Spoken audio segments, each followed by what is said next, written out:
اور یہاں پہ میرے بھائی یہ بات کرنی بڑی ضروری ہے، خصوصاً اللہ کا واسطہ ہے، اللہ کا واسطہ ہے، جو ماں باپ ہیں جن کی اولادیں جوان ہو چکی ہیں، یونیورسٹیز کالجز جانے کے قابل ہو چکی ہیں، وہ مائیں ہیں یا میرے بھائی یہاں بیٹھے ہیں، یہ بڑی دھیان سے بات سنیں، ہاتھ جوڑ کے کہتا ہوں، اللہ کا واسطہ ہے، اللہ کا واسطہ ہے، شادی کو آسان بنائیں۔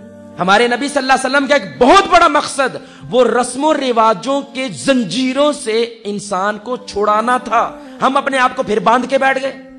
زنا کرنا جب آسان ہوتا ہے، یہ لازم بات ہے کہ وہاں پہ شادی مشکل ہو چکی ہے، اور جہاں پہ شادی کرنا آسان ہوتا ہے وہاں پہ زنا مشکل ہو جاتا ہے۔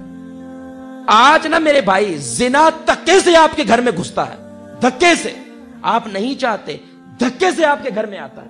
یہ موبائل ہے نا، یہاں پہ زنا کا مینیو کارڈ آتا ہے، کس قسم کا زنا مانگنا ہے آپ نے۔ انا للہ و انا الیہ راجعون۔ آپ جانتے نہیں ہے کہ اس وقت بے حیائی کتنے عروج پہ ہے، شیطان نے کس قدر انسان کو ننگا کر دیا ہے بھرے بازار کے اندر، آپ کو اندازہ نہیں ہے۔ خصوصاً آپ کے وہ بچے، آپ کے بیٹے، آپ کے بیٹیاں جو کو ایجوکیشن میں پڑھتے ہیں، جو ایسی یونیورسٹیز کالجز میں جا رہے ہیں جہاں پہ لڑکے لڑکے اکٹھے ہیں۔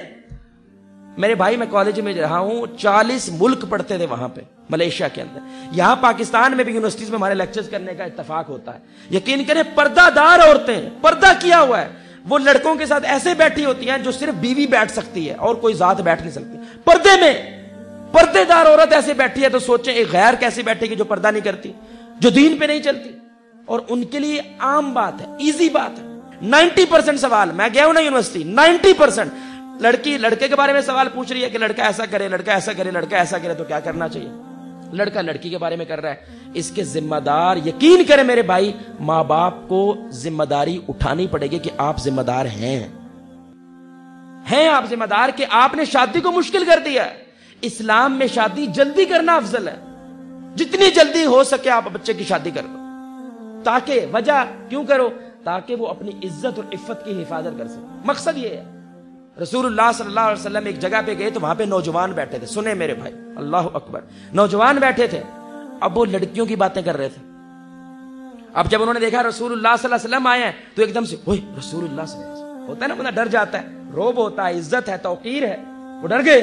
آپ صلی اللہ علیہ وسلم مسکرائے اور مسکرا کے کہا، نوجوانوں اگر ہو سکے تو شادی کر لو۔ یہ نہیں کہا لا حول ولا قوت الا باللہ، کیسی باتیں کر رہے ہو، شرم نہیں آتی؟ او بھائی یہ عمر ہے، اس عمر میں ایسے ہی ہوگا، جوان کون ہے، لیکن آپ نے اس کا حل بتلایا، ہو سکے تو کیا کرو، شادی کر لو، یہ تمہارے لیے احسن ہے تاکہ تم اپنی نظر جھکا سکو اور اپنی عزت اور حیا کی حفاظت کر سکو۔